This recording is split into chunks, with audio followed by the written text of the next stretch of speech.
Hi everyone and welcome to yet another session of the Cookiepod. We are looking at, once again, at the Greenskin Gaming. It's like session 6 or something we're here at right now. Let's see. Content... Oh, session 7 even? So post session 7 in Greenskin. Haven't had like the speediest season so far, but I mean, I'm really glad that we have fun and have time to play and chat with everyone else. I'm here joined by Surdon, playing Austria. Hi. And, Austria, what? Oh, sorry, Prussia. I'm tired, man. It's been a long day. And Icedandreas, Hello. playing Poland. So yeah, we have like some European focus guys here. And we might also have Karlos on France joining us later. So given that, we're just going to start on the other side of the world. So the first nation I would like to look at is Usugi. It's just been a play for, I think it's 2 sessions now. And like the first session was looking really good for the Usugi player, I'd like to say. Like I think he united Japan, pretty much all of it. Stayed really well on tech and IDs and stuff like that. Now come the second session here. Like the counter still looks fine to me, but it slowed down a little bit. It hasn't really grown much at all, and it's also starting to like... I mean, it's not really behind on tech, but it's not the best tech in the world by any means. And it's also like exploration is an okay ID group, but it's not like the most min-maxy thing ever, I would say. Colonizing North America, or where does he go with that? I guess, I mean, he is here. Yeah, okay, so... And he's also I guess here. Yeah, no one has... Okay, maybe I mean, he can go to with Mexico. England out of the map, you can get some of the gold in Mexico. Yeah. Oh, Kilva is here actually. Wow, Oh. I totally missed that. That's actually He's very getting- interesting, huh?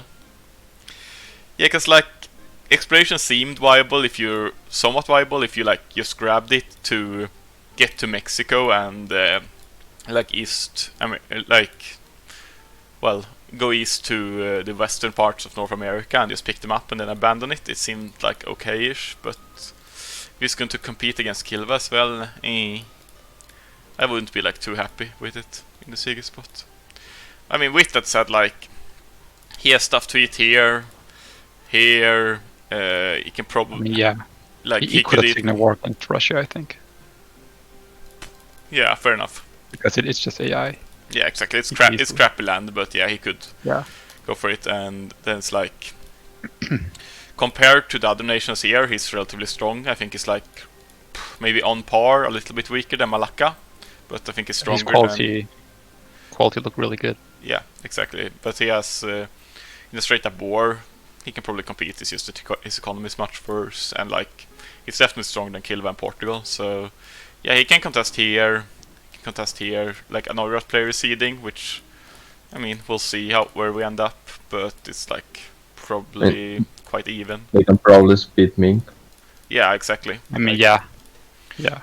So he has a likely set. few different options. What do you think he should do, Surdon? I don't know if he can somehow annex Kyoto because it's a good province, so should be. I don't think you can and keep Maybe I do. independent daimyo. I don't think you can. But- So. As far as I know, Duggs said you can keep it if you move the capital out of Japan, take it, and then move it back. But I'm not sure. Yeah, I guess. Is that worth it though? I don't even know, man. I mean, probably. Like, it's a decent province, but it doesn't have that much manpower. It's just like... I mean, you can tax. you could exploit that death tax. Exploiting down this is going to take like until the end of the game. Yeah, but Yeah, I mean, like, it's a nice province. I'm just... Yeah. Yeah, it's like... Arland Silk, so Yeah, I not mean... bad. Yeah, I probably wouldn't move like the and capital. it makes the map look nicer. So I guess. Maybe. But I don't think it's like... Power-wise, taking Kyoto isn't like a big move or anything. Especially not if you have to... definitely, yeah. If not, just taking Korea and as we said, splitting Ming with Oirat. Yeah. Are good ideas. Or Malacca, though... Malacca is running into some troubles. See how smoothly I move over to Malacca, next nation. They are they have a coalition with Ming involved against them, so they definitely want some friends to help them against Ming. I think. How much they owe? Yeah. 110. Why would Wasugi help Malika in this case? He I can just mean- let Malika fight Ming and just fight Ming when it's fighting over in Indochina. Yeah, I mean, I guess the fear would be, like, why he might do it is because he fears that Malaka will just give up to this coalition. I think that might be a legit option if you have a coalition of this size, and you don't feel very confident as a player. So I mean, that's might be what you're scared of. But yeah, beyond that, like as Suzugi, you just let Malaka get beaten up by Ming, and then you swoop in to, you know, collect the remains. But yeah, what I think happened with Malaka is that he was a tributary of Ming. But once you grow to a certain size, like above like, I don't know, 500-600 dev-ish, there's a chance that Ming breaks tributary with you. Sometimes they keep it like above 1k, sometimes they break it at like 600, but yeah. I think in this case it broke around here like close to 900, and then due to the AE he had acquired, joined a pretty nasty coalition against him. So we'll see where Malaka ends up with this. Beyond that though, Malaka has been like a little bit behind on tech and IDs, but I think he's actually catching up quite nicely here. Like he's about to finish his third ID group, quantity is halfway done, he's fine on tech. Yeah, and like I think it might be in large part due to his economy, it's actually really nice. And that has enabled him to get good advisors, stuff like that. Yeah, Malaka, like, excluding this, like, whole coalition debacle, it's, debacle, maybe. I think the nation looks quite nice. But yeah, what would you do in this position, Iced? I mean, try to make some deal with Ariada and Yusugi, I guess, to get some help. Or just get them to declare a separate war. Yeah. It should be in their interest as well. Yeah, exactly. Beyond that, he has like some sort of situation here in Indonesia, or what you want to call it. I mean, I guess he should be able to beat Kilva and. He's allied to Kilva, so yeah, that's like maybe he should drop it at some time. I think, especially if Andalusia gets hungry. Yeah, I mean the dream. Might be an option. The dream here is to like use Kilva to knock out Portugal and then eat up Kilva. Because like I guess the only problem, like I think you can beat either of these nations fairly easily as Malacca. But I guess the problem is that Portugal is guaranteed by Andalusia. Yeah, okay. Which gonna make it hard. And it's also the fact that like these are all trade companies, so even if you occupy this, it's not like it's going to give you a lot of war score or give Portugal a lot of war exhaustion, so it's not going to end the war. Like Kilva, you could launch an attack here, but Portugal, you would probably need to be like get to like at least Ivory Coast, probably mainland, to actually stab him out of a war. It's like sort of awkward to end it here. Could maybe get some rebels to spawn, separatists. Oh yeah, but it's gonna be slow. Yeah, that's fair. I mean, some of this is just colonized land, so they don't have any. But yeah, there you can make Brunei split out. So yeah, exactly. But yeah, I agree with you. What's your take? Like, how should Malacca act regarding India? I'd just try to not fight them, I guess, but I don't think he can win because of the quality difference. No, like Widya is definitely much stronger. Delhi might not be, so like question is, do you try to make a deal with them, or do you just want to stay out and Shu on Ming? I mean, I guess you could split Delhi with Widya, but it's risky because later on Widya may come for you as well because he wants your lands. Yeah, exactly. So it's like there are so many opportunities for Malacca, really, I think, as a nation, but there are also like a lot of risks associated with it. So I think it's like a very interesting country, and yeah, I think like a country having like this many fronts and like possibilities is something I normally see an American nation, like a European nation, have. But here we have like a nation over in Indochina that's like involved on, I don't know, 3 fronts and has to deploy with like, well, 8 different people, stuff like that. It's really fun to see. I like that it's like action-packed and populated game over here. Moving on, I guess we've already touched some of them, but we have Kilva. So Kilva is, I mean, yes, there's not that much to say. Like they went a really weird build, and now they are like slightly moving towards a more, I don't know, min-maxy or competitive approach with like quality IDs, but they are still lacking quite severely in both quantity and quality when it comes to troops. Income is looking decent, though sky-high inflation, which I mean, I guess no economic ideas. So yeah, no economic IDs, gold, and it's like I guess you could buy this down, given that you've taken latest admin tech, you're not taking any admin IDs. So actually, this isn't that big of a problem for him, but you know, it still looks a little bit awkward. And like, despite being relatively weak, you're like getting involved in a lot of places. Like you obviously have your homeland. You decide to expand west towards Andalusia. You're expanding in the Indonesia, which is quite logical, and you're also even, I mean, and this is like maybe where the stretch comes in. You're even colonizing America. I don't know. And after going for like Australia and New Zealand, so it's like ambitious to say the least. But yeah, I mean, we'll see how it pans out. Like, obviously, it also gives him a lot of room to grow.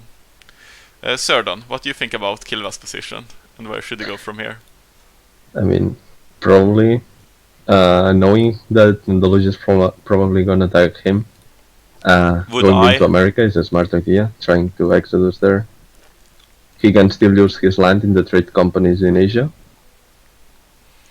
and he can get some room to grow in Mexico and Inca. So I mean, I don't think you'll actually be able to exodus. Not bad, but in a hard position if Andalusia kills him. I mean, I don't think you can move to your capital, to America. You'd need to have the majority of the dev there now.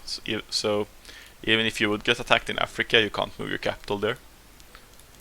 If not, that would obviously be a great strategy to do. Otherwise, I guess it's like, I don't know, like it's awkward for him if Andalusia comes knocking. Obviously, Andalusia has other fronts, but given the power disparity, it's like Andalusia can probably dedicate like 1/3 of his forces and still beat up Kilva fairly convincingly. So maybe if like Malacca comes over and helps him, they could put up enough of a fight that it's not worth the hassle. I don't know. But the question is, does Malacca want that when he'd probably rather just eat this from Kilva? I mean, who knows? But yeah, really vulnerable spot here, but obviously, like, even, as you say, even if he would like get his African belongings chewed up by someone, he's not by any means dead. That's like the, you know, pro of expanding so widely. You have this part, you have this part, you're even going to America where there's a lot of clay, and if you somehow can get your capital to America, maybe like by, I don't know, temporarily releasing a vassal here that you then integrate later on, it would be, you're actually probably in a stronger position than you've ever been before. But yeah, definitely an interesting spot. With Kilva out of the way, let's look at Deli. Deli was originally a player, and then the player left, or I mean, actually, I think he overslept or something. Didn't show up for the session, so Deli was hanging out as an AI for like a session or two, and then another new player came in and took it over. And like, obviously the nation wasn't stellar, if we put it mildly, in IDs and tech when the new player came. And it's still suffering a lot, especially in the technological field, but I think the player has actually managed to catch up on Miltech, which is really nice. That's obviously like what you want to focus on. You have your quality economic and you have your military tech 17. So it's like Delhi does have a fair bit of punch. Like, despite being played for only a session now, so AI it's like stronger than stuff like Kilva and Portugal, and almost I think competitive with Malacca and Usugi. So I mean, I think it's very well done by the new player. With that said, I don't think he's taken a single ID for the last session, so probably hasn't expanded that efficiently, like with using claims and stuff like that. And would ideally want to have advisors up and running, get Surya for... Oh, it's not Hindu. I would probably switch Hindu as well.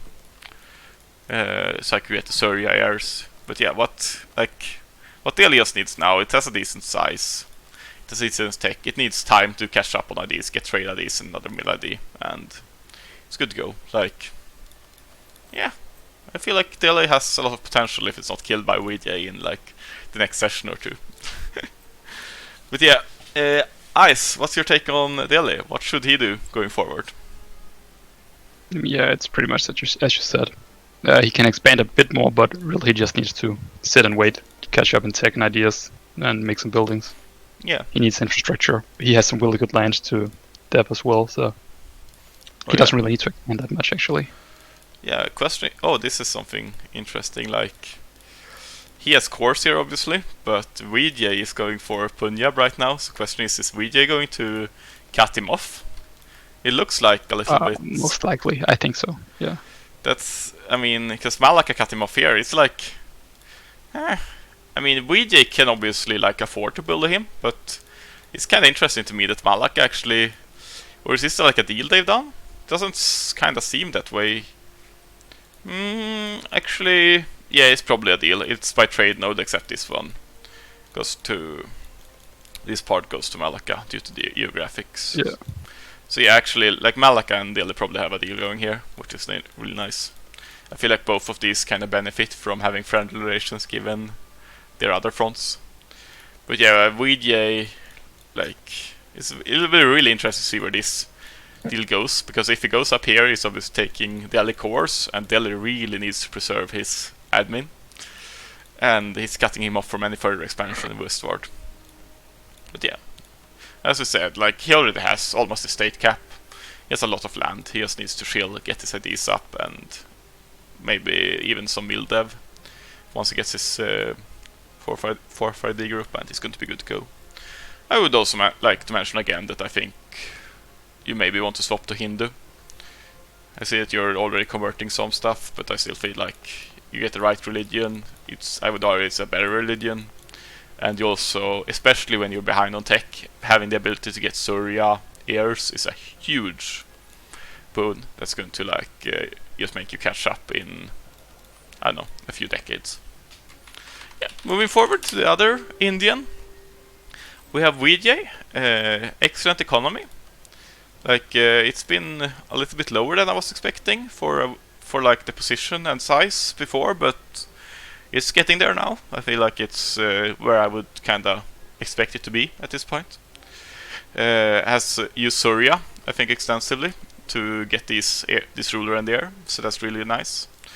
And that's like somewhat allowed him to catch up on tech and IDs. I still find it like a little bit weird to not have 4 ID groups filled out as an Indian at this point.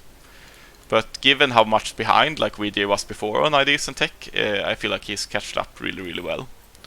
So yeah, this country, I mean, it's still a country that wouldn't like punch that hard, given like its strength in other areas because of lacking offensive IDs and also lacking out of mill infrastructure. But I can say at this point, I'm not like, I don't think it's a weak nation, and I feel like now it shows a lot of potential, and it's also like obviously huge. Like the nation itself is only like the size, but it has is it 3 vassals to integrate? Yeah, and I think it's annexing one, right? Yeah, it's about to annex Gariat. So yeah, it's like very interesting. It's also in an incredibly safe position. The only actual threat, I guess, is Persia, because it's significantly stronger than Delhi and Malacca, and could probably put up a fight at least against both of them combined. And Persia won't be like making it here for another session or 2, maybe even more, given that it's currently involved in a war with the Ottomans. So yeah, VJ can just do whatever he wants from this point. Question is like, how does leverage his position? Surdon, what would you do if you were in VJ's shoes? I would either probably... Is he close to the state cap or not yet? If he isn't, maybe killing Delhi. He's not like... Probably. I mean, he's close to state cap, but not the state cap. Probably kill Delhi, considering Malacca couldn't help Delhi even if he wanted to. Oh, is it AE or... Oh, no, state cap. Like, I think BG should kill Delhi because it's really good lands. Oh yeah, I'm just thinking why Malacca can't help, but I guess you mean... Oh, I mean Ming. Yeah, exactly. That will fire the Ming coalition for sure. Yeah. So yeah, I think he could easily walk over Delhi right now. Yeah, definitely. And would be completely safe. I don't think Persia has special interest in going into India this fast, considering he just made an enemy of the Ottomans. Would depend on his depot, of course. Yeah.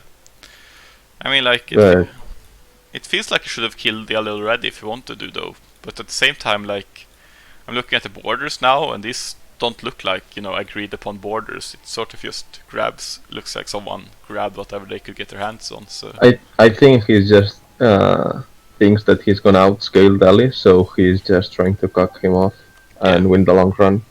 Yeah, I guess. I mean, this certainly looks like it. And oh yeah, it's also like I think the person seeding on Oirat is Rainshard, which is like a close friend to Ashen. So maybe this is like where. Yeah, I mean Delhi, you better start looking for friends, man. Rip Delhi. Yeah, I mean it's not Rip. Like VJ is stronger than Delhi and Malacca, but like if you, for example, I don't as Persia. Say Persia, obviously you're up a little bit busy with Otto, but as Persia, I really wouldn't want to like have a VJ who shows up all of India here. Makes it impossible for you to expand there later on and put some massive. But I don't think Persia could commit right now fighting in India, because that would make, like, he used the bankruptcy of the Ottomans to fight him, and the Ottomans could do the same and just grab 100% out of Persia, which Persia didn't even get because he gave Poland some land. So yeah, I mean obviously it's like depends, but you could try to dissuade the conflict here. You could also use a truce with Ottomans to your advantage, stuff like that. So I mean I feel like, and also like Malacca, Delhi, like if you as Malacca think that the coalition will fire anyways as Ming, you will lose that war, or you manage to sort things out with the Sig and Oirat, so you gang up on Ming. Obviously, like keeping Delhi alive here over having a VJ owning all of this is to your advantage. So there are like some diplomatic outs, I feel, for Delhi, even if he's in definitely a bit of a pickle here. I would be really, really scared if I was in Delhi's position. Yeah, moving on. I guess let's talk about Persia. Persia did some really shaky plays last session. According to, I think, the Ottoman player, horrible backstab. But yeah, what happens was, we'll get to that later, there was a huge war going on here in Western Europe. Ottomans used this war to bankruptcy build. I mean, he would bankrupt anyway, so might as well do that. And Persia decided to dow the Ottomans while they still had like 4 years left of the bankruptcy, I think. And I think Duggs was waiting for like an hour to attack the Ottomans, like for them to bankrupt. Yeah. So he was ready just to attack as soon as the Ottomans bankrupt, so he had the full 5 years, I think.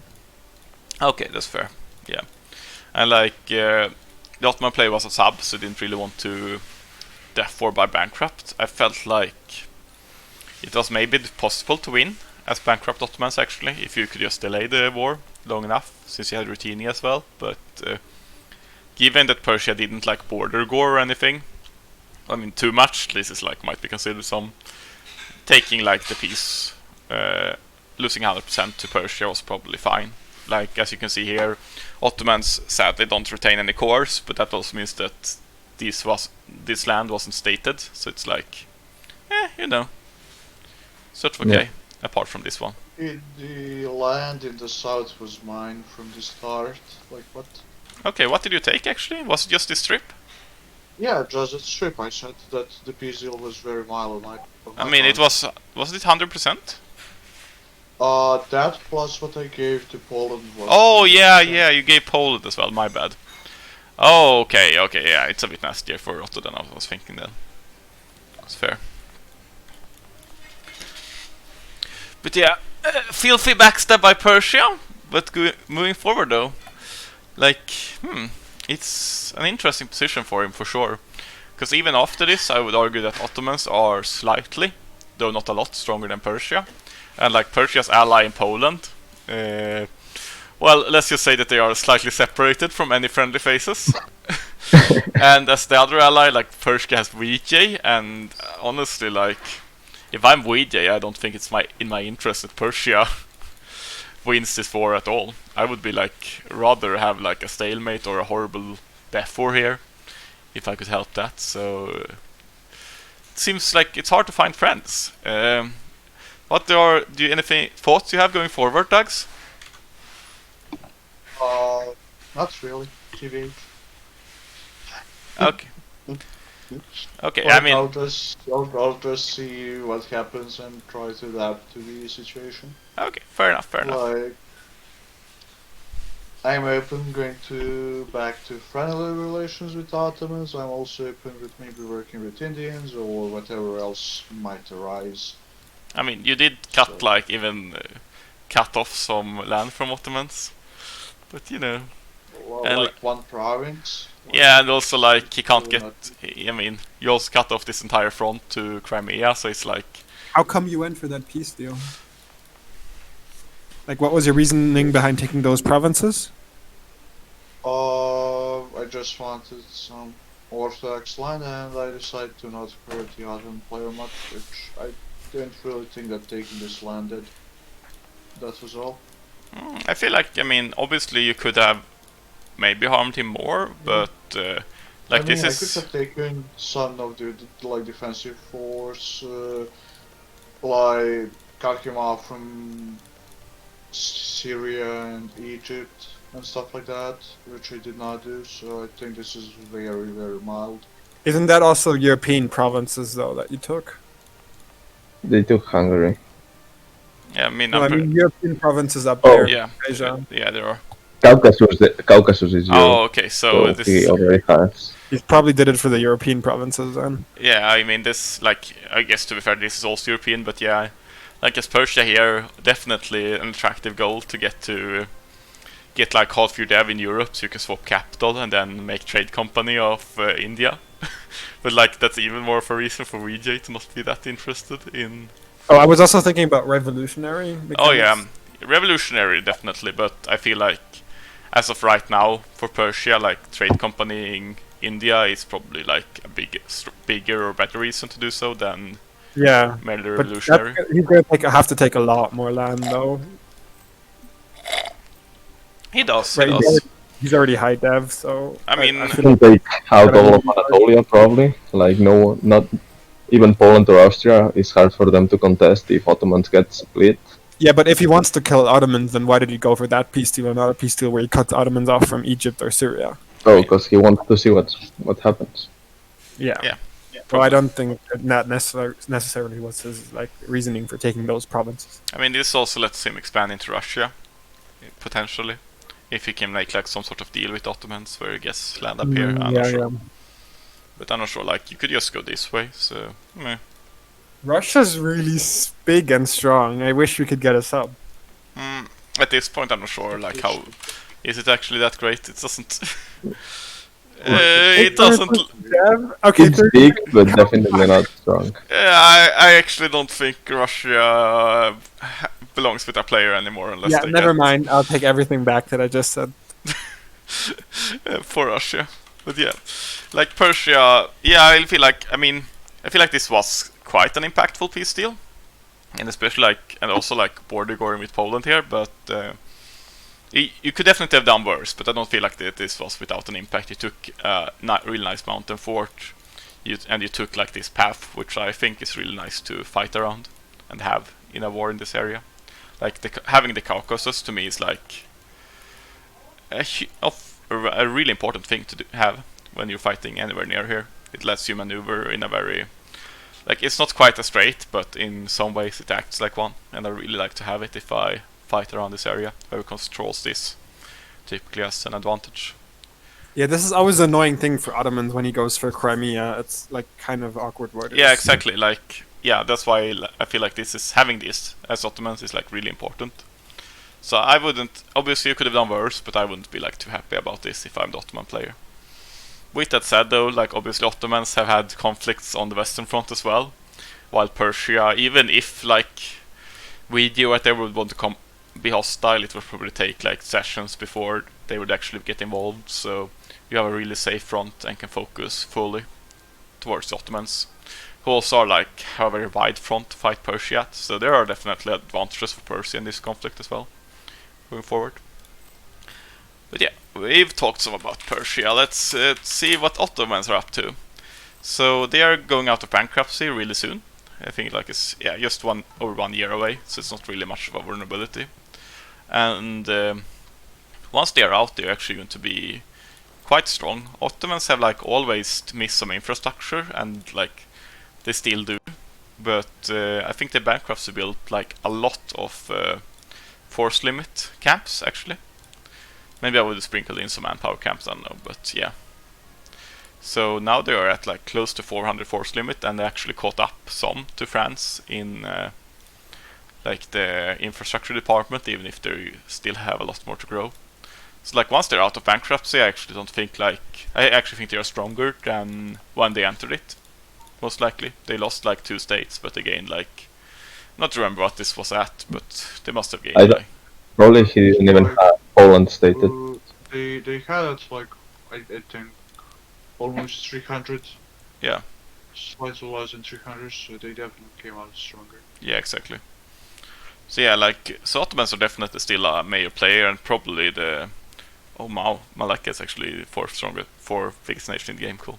But yeah, I still think Ottomans, despite like a bankruptcy, which I mean it's not really a proper bankruptcy if you build with it, and like inflation and some missing infrastructure, I still think they're probably the 3rd strongest nation in the game, even if Persia is like hot on their heels. So not a bad position for Ottomans and in any way, despite like the borders obviously looking really awkward with like one province here, 2 there and here. I feel like they have the ability to, you know, get that back or make deals and move elsewhere if that's what they desire to do. In my opinion, Ottomans should like completely focus on Persia, just because like Poland and Austria have other people they can deal with. They don't necessarily have to deal with Ottomans, but if Ottomans fights them, they will of course send troops over. Yeah. If you just make the deal with his Western Front, and he can just fully focus on eliminating that one threat in Persia, and then if Persia is dead, he is a lot more free to avoid these 2 front wars. Yeah, I agree entirely. Like obviously you need to make some sort of deal with Poland, but like Poland is allied to Persia right now, so that's like, you know, you don't. Yeah, but you could just fight Poland and Persia. Yeah. If true. the alliance webs stay as they are, if Poland alliance with someone else, obviously you need to discuss other things. But yeah, like at least from my POE, like fighting Austria here instead of like is something you would only do if you're actually forced to. Like Austria really wants to fight you and won't like accept no for an answer.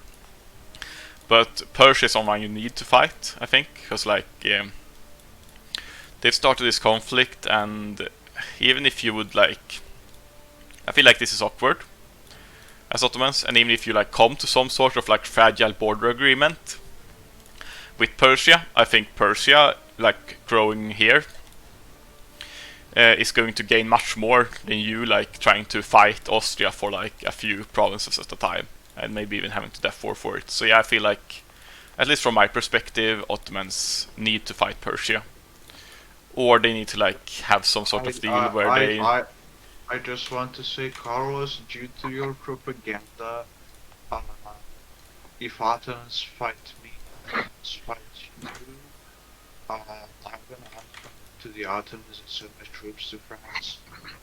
Okay. Okay, note the Duggs. I can't hear you very well. This is a diplomatic insult, Carlos. This will not stand. Honestly, like from my point of view, this is the propaganda. I feel like it's very sensible that you try to make peace with the front I mean, given the position, we'll get to that diplomatic position of the Germans, I feel like they should want to make peace with Ottomans, and then you fight the side that you like that probably doesn't want to make peace and is also the more dangerous for you long term. To be fair, Duggs, if I can maybe put your worries a bit at ease, the Ottomans player's really pissed at me for not defending him, so who knows what he's gonna do in the West. This is so interesting. I like the situation. But yeah, like Ottomans are in a fairly good position still, despite obviously some awkward wars last session. Moving on to Ruthenia. Ruthenia has like been actually every session Ruthenia has been looking better and better until the last session, where they, I think they dowed Prussia, or was it? Yes, Yeah. Poland, Yeah. Ruthenia, and Yeah. Ottoman attacked Prussia, Austria, and Hanover. Yeah, and I feel like this was actually a really, really close war. I think like Prussia bankrupted like a few. Did they actually bankrupt before the war? Yeah, ended? I bankrupted after taking the Constantinople, Yeah. so we could defend the strait even if I was bankrupt. Yeah, exactly. So I feel like, no offense to the Ottoman sub on Buste, but I feel like maybe in large part his lack of experience when it comes to warfare played a significant part. Because Yeah, I completely agree. yeah, no offense to you, I Buste. you're- honestly think it's hard. I mean, yes, Bossa didn't play perfectly, but I feel like the Ruthenian and the Polish player, so Iced, who's in here, I'm realizing that they should have put him more. They should have coached him more and practiced the war. Yeah, but the issue is that Poland got out like pretty easily. Like we I was played also- through Poland. I was unaware of his experience. I didn't know how good he was, what to expect. If you don't know how good he is, then like, why are you going for this war before making sure mean, that he's? I mean, like, because I did the Diplo when I thought it was a pan plane. So Yeah. Oh, okay. Yeah, I okay, don't that's think it's. I don't think it's That strange. thing And like, is that Prussia couldn't capitalize on winning the war, like because they started hit out Poland and they wanted to attack Poland after finishing the war with the Ottomans, so they had no allies. But France allied Poland, cooking us from attacking it and definitely. actually killing Poland. Like, For if his betrayal. yeah, if Russia was able to like take this slice of Poland, this would have been like a really nice outcome. But given like here, yes, like getting this land and Not much. yeah, And we like had and, to and bankrupt having to again, so- bankrupt, I don't think even bankruptcy built either. You had to just bankruptcy fight. unlike Yeah, others. I bankrupted twice without Fucking building already. 15 come Prussia. Oh my god. Yeah, so I actually think like, I mean, Ruthenia obviously didn't want this outcome. They were hurt by it, but like, I feel like maybe the Central Powers were hurt as much as like this alliance. But then we obviously had the like curveball of Poland allying Persia and fighting its former allies in Ottomans and Ruthenia, which made things definitely not the ideal outcome for the Ruthenians this session. With that said, like, despite a slight setback, Ruthenia is looking quite nice. Like, he's still catching up on tech and IDs and is getting closer and closer to everyone else. And I feel like his income took like a slight hit here. It's still... Yeah, it looks like a lot of provinces, but most of them are really low dev and have no buildings. yeah, exactly. I feel like... Yeah, I mostly took a couple good forts. Yeah, out of oh it. yeah, not... Oh yeah, the lack of Ruthenian infrastructure paying off. Literally, like... this is just so bad. What is this? There is no It infrastructure. actually does have infrastructure, but like it's more central around the. Yeah, I know. Yeah, exactly. It does have a few. Buildings. Yeah, actually, yeah. It's all in the south, so that's like the provinces he doesn't want to lose, and those he didn't lose those. Yeah, so I mean, obviously, like a slight beating for Ruthenia, but I feel like you just lost this. Like, you eat some stuff Nothing over of here. value was lost. Yeah, I mean, yeah, slight things of value, but yeah, not a lot of value, honestly. I think Ruthenia. I mean, that's what Dax would call a pointless war, I think. I mean, like if Ruthenia won, it wouldn't have been pointless. Yeah, but losing it Yeah. made it pointless. Yeah, but I mean, bankrupting as Prussia and all you get is this. It's kind of like. Yeah, I mean, like, Actually, it was both Prussia and Austria bankrupting, so even Yeah, but we- Austria probably, like, he bankrupted like 3 or 4 years after the war. I don't know if he bankruptcy built something. I don't think so, but Like- we'll get to that. He waited for me to end up my bankruptcy, so he could bankrupt. So we weren't both bankrupt, so France could kill us basically. Okay, fair enough. I feel like he could kill you with one bankrupt though, but yeah. Yes, still. But I mean, I had. he promised not to, at least, Surdon, and I had he two. abides to it. Yeah. But I cannot trust you to not attack us if we are both bankrupt. Because Yes, you would. Especially if Austria is bankrupt as well. Yeah. Like, you probably won't attack me, but Austria is another thing. Anyways, with that said, like, let's take a look at Poland. Poland did some like really spicy diplomacy this session. He first allied Ruthenian Ottomans and attacked like Austria, Prussia, and Hanover. And when they lost this war, he instead allied Persia and went after Ottomans with Persia. So like, so This is a definition of dynamic Diplo. yeah, this is like the definition of dynamic Diplo. It's like very dynamic. Ice, what do you want to talk a little bit about your thoughts going into this session? I mean, yeah, I looked at the power ratings of the different nations. I saw the previous session we had a war against France that really went hard for the Germans, so they didn't look good. So I figured me and Russia, me and Ruthenia and Ottomans could easily win, but I didn't account for player skill, so we ended up losing. But then Duggs approached me about doing a war against Ottomans, and I felt sure, get some clay.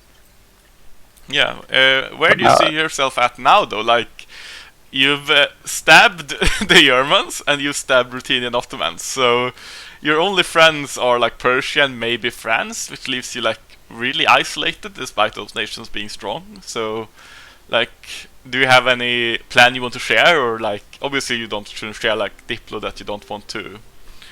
Not really much of planning. Okay. It's a hard position. Yeah, I mean, I'm honestly very surprised because I approached Ice and was like, "I'm like your only friend, right?" And he didn't even react to my DMs. Oof, oof. oh, before this session? Yeah. Oh, okay, cool. I mean, maybe he's Also- like what I would like to do as Ice is to just get back in favor with German somehow, but you know if that's possible. Ice, what were you saying? Sorry.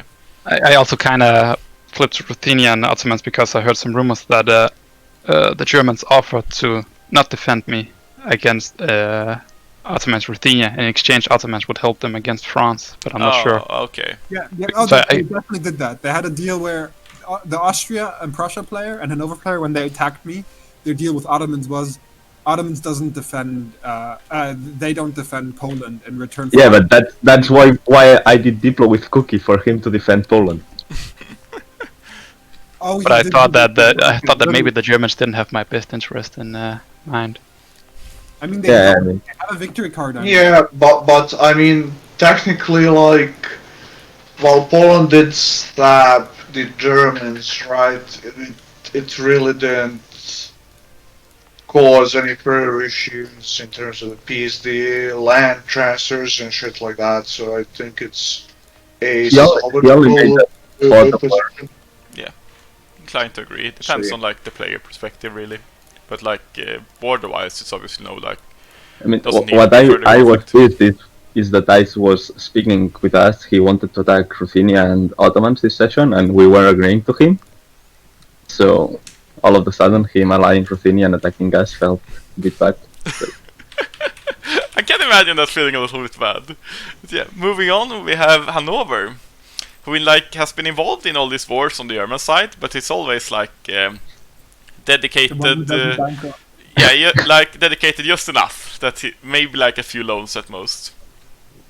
Yeah, So- but during the war he was giving me subs to delay, like he was increasing my subs to delay bankruptcy. Yeah, I mean he's subbing Prussia and Austria. Oh, but massive. his income increased quite a lot just after the bankruptcy, the war, not during it.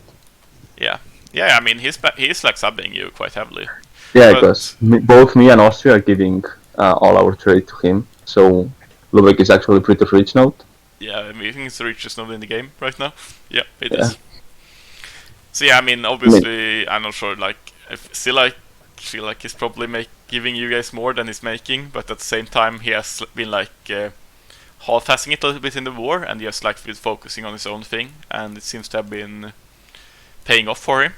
The nation is looking obviously really, really rich right now, and like it's still great on tech and IDs, but it's also growing a little bit in manpower and force limits. So He Yeah. could use some manpower, that's for sure. yeah, it's like I think it's actually like dev'd, if I remember correctly, like this parts quite well, and it's a little bit harder to dev over here, but you can still dev it a fair bit. Yeah, I mean, For sure. he seems to have quite a few 20 provinces. I just think his I also think he likes a main lot. weakness is his just lack of land overall.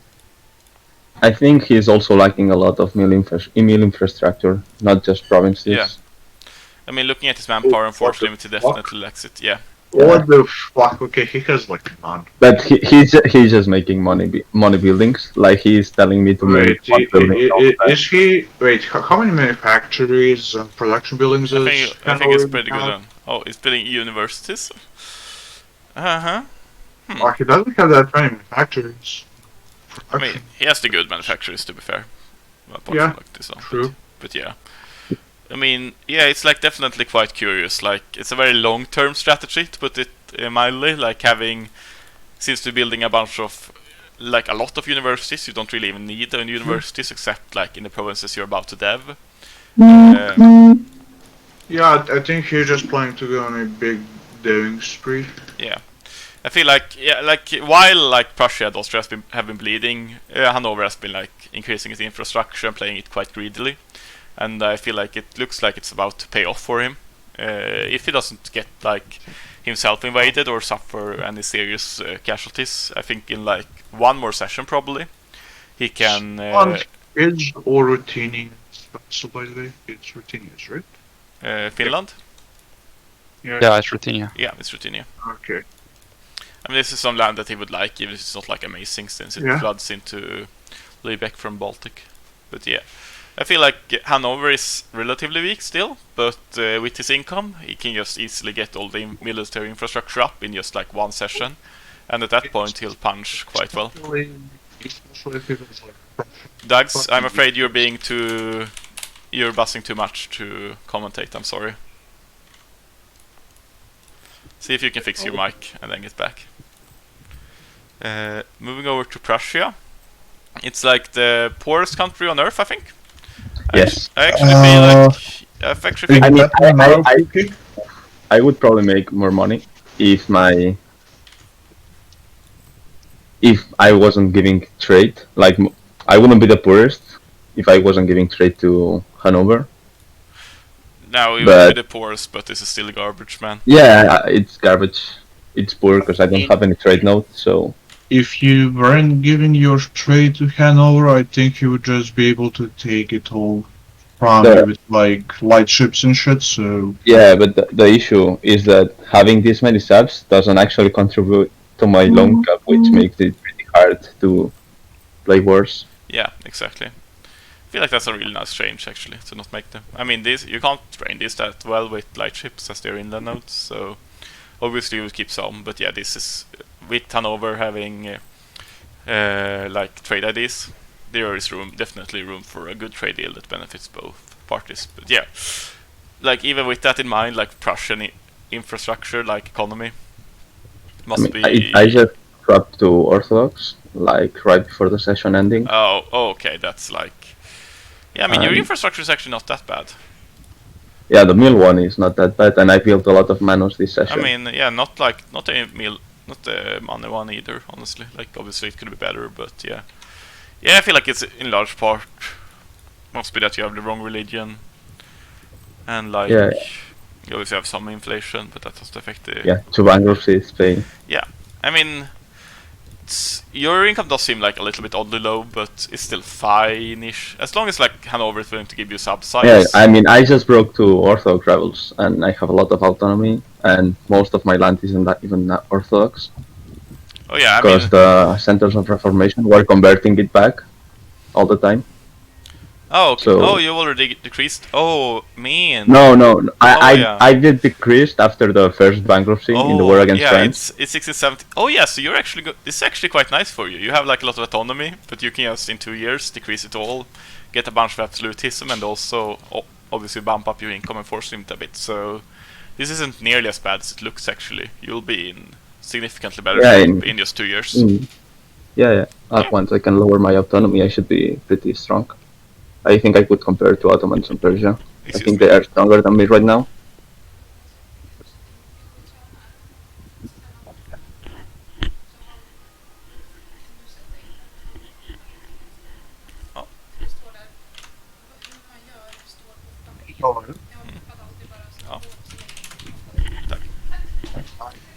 So, Duggs, I'm afraid you still can't speak.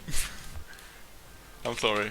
And I just had to exchange a few words with my girlfriend, but I'm back now. Okay. Sorry about that. Surdon, do you have anything else you want to say about Prussia before we move over to Well, I Austria? mean, think it's still in a pretty weird position diplomatically because bordering so many people. And as I said previously, I didn't win actually anything out of the war because I had to give it all on a vassal because I'm really behind on admin tech because I've been focusing on filling out my inno ideas instead of taking up admin. Yeah, I mean, I feel like that's And my ruler is a bit bad. fairly But, good priority if you're not in like a really safe position. Then you could, but yeah, I mean, I would probably focus admin to get to universities quicker, but depends on like how much spare money you have as well. Anyways, moving over to the Habsburgs. Are they still Habsburgs? Nope. Yeah. Because they have gone Oh. for monarchists and statists. And nice. I mean, like, Austria income is also hurting really, really bad, honestly. I mean, I mean, it's the same thing here. it's better than what it was. Is it though? Like, if we exclude the subs, it's 73. I guess. Yeah, but of course he's giving the trade out of, Yeah. so you couldn't just consider out of the subs. Yeah, yeah, I'm obviously can't remove them fully, but yeah, he's still earning some trade. But yeah, he's flooding a lot of trade. It's really nice, really nice cycle going here. But yeah, like still a little bit. I wouldn't be like too happy with this income as Austria, but he has a strong force limit and decent manpower at least. Like, and this display you can obviously bump up a bunch. He doesn't have the advisor stuff going. So yeah, like Austria is still in a fairly good position. I feel like Prussia probably suffered more from the war than Austria, even if it wasn't ideal for Austria either. Moving forward though, like I feel you said that Prussia's like diplomatic position was precarious. I feel like the Austrian one is worse by virtue of like bordering probably the first or second strongest nation in the game and the third. Yeah, but I didn't say my diplomatic position was bad, but weird more than bad. Yeah, fair enough. Okay, yours is weird. I agree. Austria's is kind of bad. Like, despite being a fairly strong nation, you have two much stronger neighbors and like another neighbor, Prussia, that's at least like comparable to you. And those are like the only places you can go really, apart from maybe in the Netherlands, who are like who look almost as strong as the Austrians by now. So yeah. Now he can go into Poland. Oh yeah, he could. Excuse me, what I feel like Austria's on a timer just for the next VC, because once the next round of VC spawn, either Prussia or Ottomans is most likely going to get a VC on them. And then France is not going to be the only one who wants to kill Austria. Do they though? Like, Prussia and the Ottomans have a lot of people they could spawn a VC on. Ottomans could spawn Andalusia, Persia, Poland, Ruthenia, Prussia. I'm just hoping that one of them gets a VC on Austria. Yeah. Okay, fair enough, mister. And like same thing with Prussia, like both Ottomans and Prussia border a lot of people, so their VCs can go almost anywhere. But yeah, definitely not the best position for Austria diplomatically, but he's still like a strong nation. So like Ice, what would you do in Austria's position? Oh, has he abandoned us? The French. I would likely try to fight the Ottomans. You would try to fight the Ottomans, but yes. what do you do if France goes for you then? You hope your good friend Andalusia helps you. Okay. That's a lot of hoping. Yeah, that's a lot of hoping, man. That's a lot of hoping. Either that or you go for France and you hope your good friend Persia helps you, in case Ottomans come. Yeah, it's a really interesting position here, honestly. I feel like you sort of I don't think Austria can go for France, honestly. Because France has like the safest borders ever with Andalusia. And France was able to take a lot out of last session in terms of building up his nation. So he's in a good spot. And doing another death war would just be really bad for Austria. Wouldn't progress his nation. Yeah, I mean, question is like, I feel like Austria might have to at some point. Like, obviously you could chill for a while and build up. As like, especially compared to France, you're, I imagine, far less built up. Or even if you think you're better off than your Prussian friends. But sooner or later you have to do something, and Yeah, it's going to be interesting to see where it goes for sure. I feel like Ottomans are more pressed to make a deal with Austria, so maybe I would consider that route. But Ottomans are probably also slightly weaker and easier to beat. But I could see a world where, as Austria, if you fight France or get attacked by France, Ottomans don't strike you in the back. But I have a really hard time seeing a world where, as Austria, you can fight Ottomans without hitting France in your back. That's probably my take on it. Oh yeah, that's a good point actually. That's an incentive for Austria to go for France instead of Ottomans. Yeah, Ottomans should, at least from my point of view, want to settle the score here and go for Persia, and that would leave Austria diplomatic room. But I don't know. France has nobody to go for but Austria, so he'll take the first opportunity, especially since his truce ran out with Austria. Yeah, for France, it's we'll get to France. I mean, we can go to France now actually.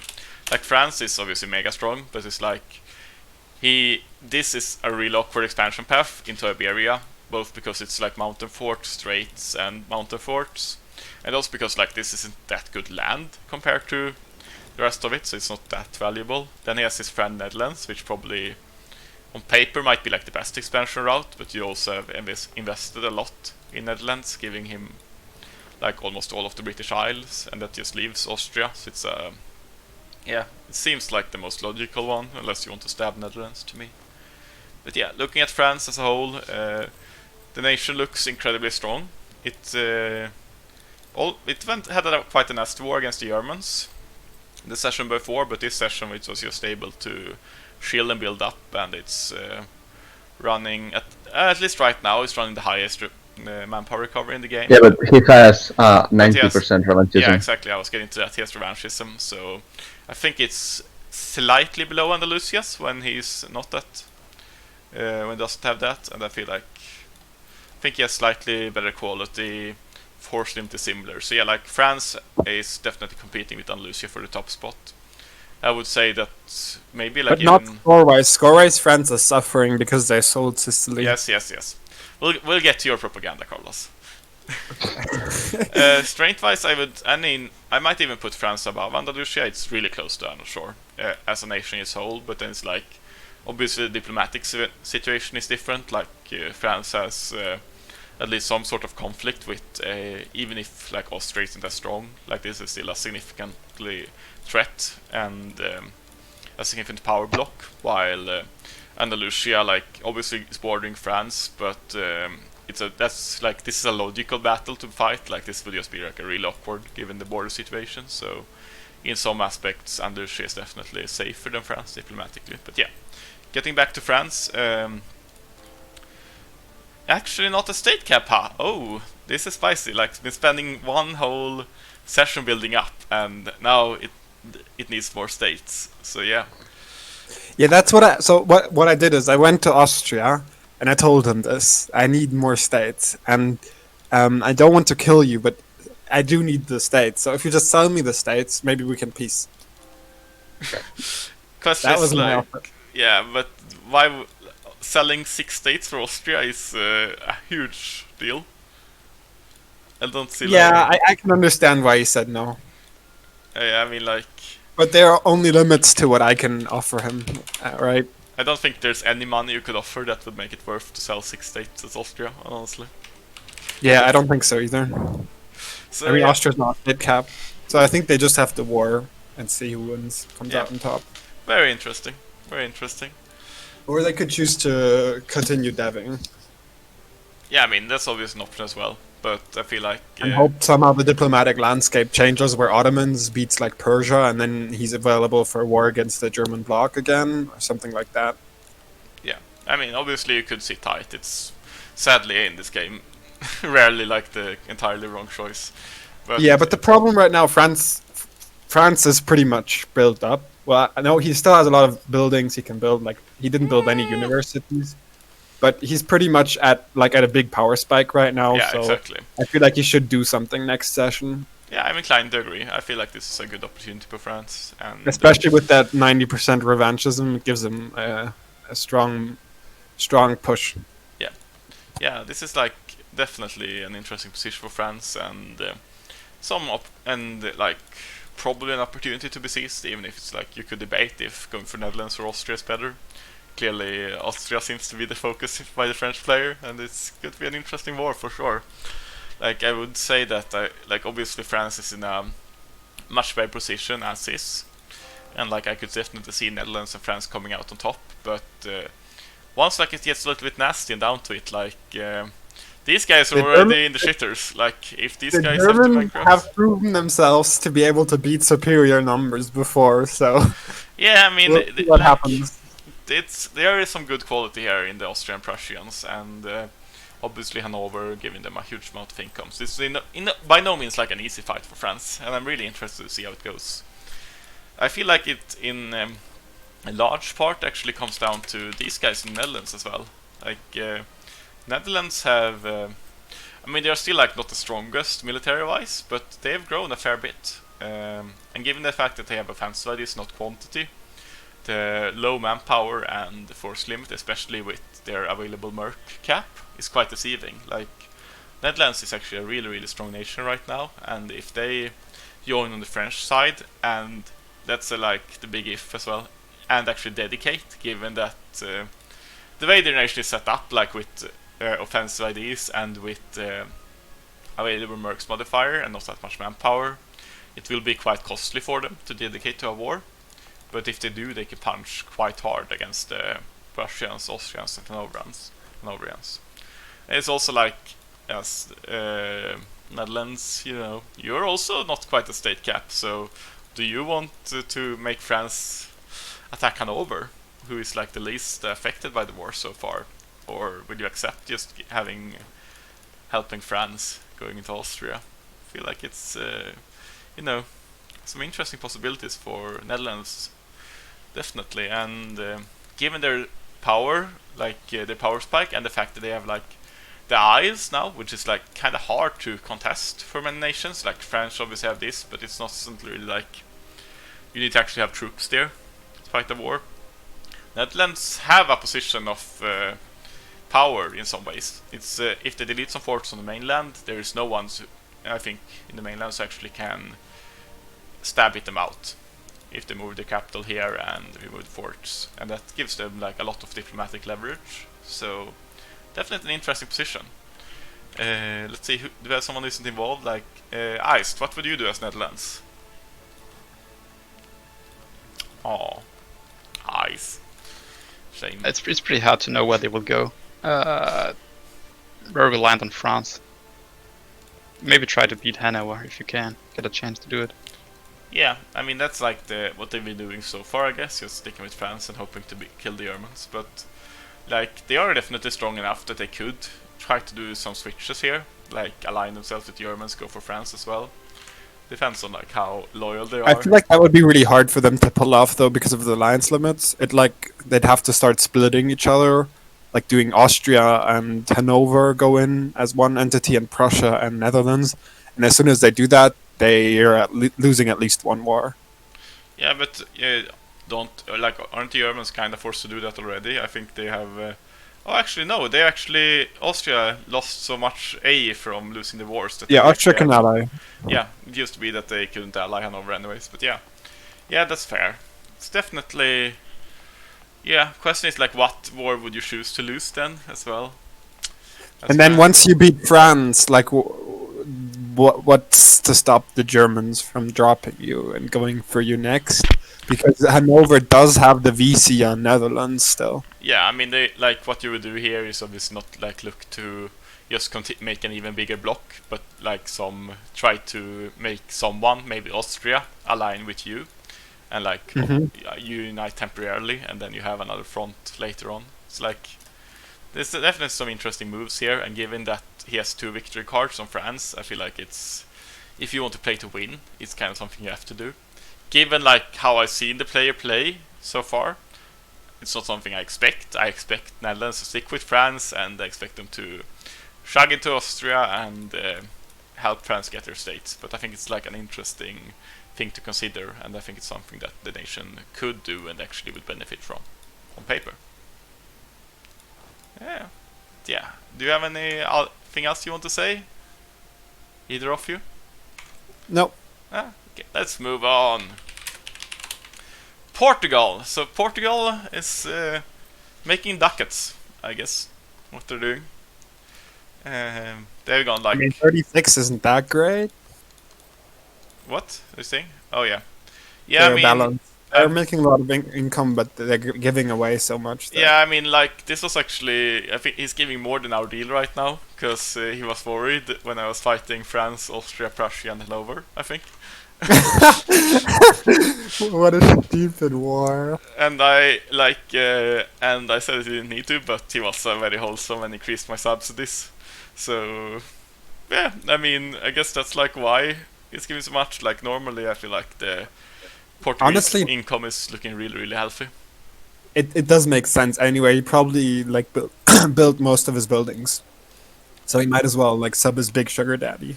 I mean, Um, actually, like, I mean, these are all like the bad manufacturers, but there's still like obviously some missing. Oh, ah. Never mind. Look like he hasn't been built. I mean, enough to buildings be yet. fair, like building training fields and regimental camps is pointless when you have the armor quality of Portugal. No offense. So I guess like he's lacking some buildings. He could have as a few production buildings here, and like I could definitely see some manufacturers being built, but he is fairly well built up. You could obviously get a few universities as well. So yeah, I mean, I think you still have things that you could spend money on, but you're definitely like approaching like a session or two as Portugal, and you're probably completely built up, given that you don't have that much play, unless you want to start investing in your colonial subjects, which obviously is possible, but has a diminishing return. So I mean, it kind of makes sense, but I would probably try to build up my own nation a little bit more too. I just remembered. I forgot mentioning that France is also getting their age objective, which gives them 20% land fire damage. Oh yeah, Kind of, which also like incentivizes them to go to war next session. yeah, definitely. I mean, it'll be a few sessions, but yeah, like this is definitely a good spike for France during this period for sure. It's also the fact that I mean you're also like fairly well devved. Obviously, it depends on the nation, but like without looking too much into it, I would imagine that France is more well devved than like Austria and Prussia. So, and maybe Hanover, and so time in some ways would favor these nations as well. As France will. I mean, Yeah, obviously not like for example Andalusia. I've already run into like a lot of diminishing returns with my devving, but France will also start to suffer a little bit in the dev efficiency compared to like the Central Germans, I think. France can still have quite a lot of land. Yeah, still, they can still dev and they can still scale, but I would imagine that like Prussia can like dev more land, and they also have better national IDs, so they will scale. It's hard to outscale a Prussia essentially if you're playing it passively, I feel. And you're also scaling against more players, which also is a hard thing to keep up against. Yes, especially that more player aspect is big downside to deving. Yeah. Wait, 3 players deving are going to outdev one nation, obviously. Yeah, I Because mean, they have way more mana because of the base mana and then advisors and. Yeah, I mean Netherlands is also a factor, but yeah, it's still even if Netherlands stick with France, it's 2 against 3. So yeah, but yeah, Ice, what did you want to say versus Surdon? Okay, let's move on. But yeah, Portugal making lots of ducats. Could probably be even more. I feel like yeah, France is pulling 20 ducats from Sevilla to Genoa. What a mini pie. I just wanted to make Genoa great again. I'm sorry. But yeah, beyond that, it's expanding over here in Indonesia. Oh, he has Taiwan. That's nice. Feel like, and he has like control of essentially entire South America. Could likely just that I would move to do, and I think he might be. I think he might have taken parts of this already. I don't know. But yeah, like if you could annex Great Britain somehow, that would obviously be huge, as you'd get Mexibos for free. Well, seeing as his AI managed to win a war, I think he should be able to win the war himself. Like, obviously, there's some diminishing returns to taking land in the colonial nations, colonial regions, but this is still like probably close to free land for him, and he definitely has room to grow. Especially if he's planning to become a moneymaker, the diminishing returns aren't as heavy. Like if you're a land military force, obviously you want land for yourself for the force limit and manpower especially. But as a moneymaker, like if you're colonial nations, you have colonial nations where you can build good manufactories and just flood the money from. You don't lose out too much from not owning them yourself. So definitely interesting. Also worth noting, holding Republic. So I'm not sure if it's like planned to become a merchant republic, which probably would make sense given the strategy going on here. Not sure Can you take a look at the Sevilla node for a sec, please? Yeah. Oh, okay, 110 trade efficiency. Yeah, that's pretty high. Yeah. Yeah, you can see the trade efficiency in a few different places, but yeah. Like Portugal is making, obviously not like playing a military nation by any means, but I feel like it's, as a money maker, it's making a lot of money given its size. Even if it's... Yeah, and given that he missed the entire last session. Yeah, last session he didn't miss, but session before the session before last session. Yeah, that definitely like fucked up his nation's growth a little bit. But it's still like on the right track, and like when nation is on the right track, despite being controlled by an AI for an entire session, that's a good part. Oh yeah, it should be mentioned that unlike, we haven't really talked about it, but most Europeans, apart from like Ruthenia, is doing very well in tech and IDs, but Portugal is suffering a little bit from only having 3 ID groups right now. Like it's probably less crucial maybe as a money maker, but you could still benefit greatly from economic or quality, maybe even some other ID groups, but that's like the... I don't completely agree with the statement that most Europeans are doing well in tech and ideas, considering like the Germans lost so much admin. They're all not getting like admin 17. I mean, it's the context. I'm talking like if we look at like stuff over in Asia, we have like Delhi. Okay, yeah. We have Malacca with 23 IDs. Like obviously, not everyone in Europe is flawless by any means, and routine is a bit behind, but. Andalusia and France are pretty flawless on ideas. Yeah, but like most nations here in Europe are doing are close. Imagine to having money to pay advisors, guys. Are close to the top in tech, and Portugal is one of the few European nations that aren't doing as hot here. Like for money making, it's obviously less crucial than military, I would say, but it's still quite important. For example, having quality is like the group I would probably go for, as it's both a good military group, which is of some relevance, even if it's not like amazing, but you also have a 20% trade efficiency and +1 land fire with your current stuff, so it's like, yeah, it's definitely an interesting group for you here. And you could also like consider naval to actually probably have the best fleet in the game, given that no one else has run naval, or just economic for like more efficient deving and getting your last infrastructure up. But you would actually need to have the mana to spend the dev on as well at that point. But yeah, I mean, nice nation, Portugal. I think the player is kind of new to the game, and it's nice to see someone pulling off the strategy and leaving to tell the tale, I suppose. And not breaking the entire world economy, should be mentioned. It can be like if someone plays a money maker and has an amazing game, it can also be like make for a really boring season, as it tends to inflate the money in the game by a large amount. So in some ways, like for the health of the game, I'm also happy that Portugal, while successful, isn't like amazingly successful, as that can be very bad for the economic state of the game.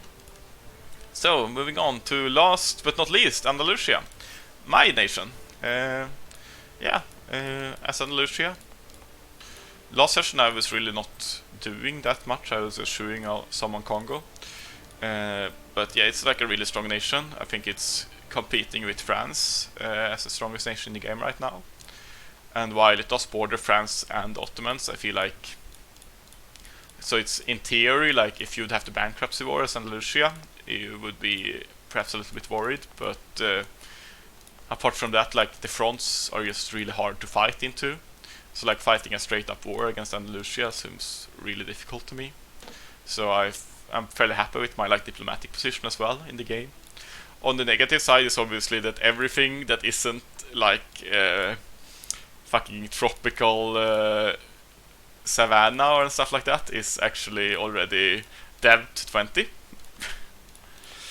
So like the scaling potential of my nation is kinda like, if you're talking about France having a peak, Andalusia is probably having more of like it might not be stronger than France, but it has less scaling potential from this point. So it's sort of interesting how to use this opportunity as well, given that I feel like it's, at least from my perspective, it's kind of hard to be that much stronger than it is right now. Like options are obviously like fighting France. For there's definitely attractive land here to dev, but it's also like a really awkward border with a bunch of mountain forts. Or you have like the easier but maybe less rewarding option. You could go into Kilva, which while states and territories is like pointless at this point, you do get some trade companies, which is actually quite significant, as those effectively bypass the state limits. So those are some considerations for Andalusia for sure. Iced, what do you think Andalusia should do, given their position? He can't really fight France. It's too hard up front, so I guess he should just finish up Ethiopia and then try to go for Kilva, I guess. Yeah, I mean, I guess it's like if France goes for a play on Austria or Prussia, it's like... Yeah, I mean, yeah, if France does bankrupt, then you can go for him. But yeah, if he doesn't, then you can't really. Yeah, this is like... The issue is, if France bankrupts and loses his entire fourth line, he's gonna probably lose any next war. Because all his hardland is open. I mean, even if Andalusia takes like the fourth line, I think they're quite comparable in strength still. But yeah, like if France loses a war, it's obviously a huge setback for him. As right now, he's like really safe, and if Andalusia takes this, suddenly France is completely open for further wars. So if he ends up in another conflict, it's a huge vulnerability for him. But yeah, like, do you guys have any last words about the season or session, rather? I like last session. I like what happened. Yeah, I don't. I liked all the little wars.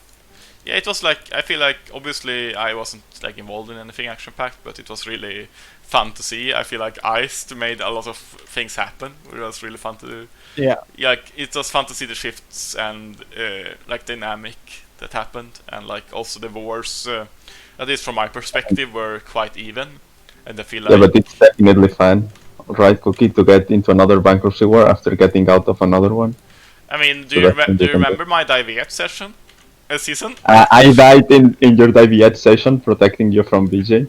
Yeah, I mean, I then proceeded to have to fight VJ for another 150 years. Like, I was averaging a fight, I think, like about 10-15 years between each bankruptcy. I was just, every war was a bankruptcy war for like over 100 years.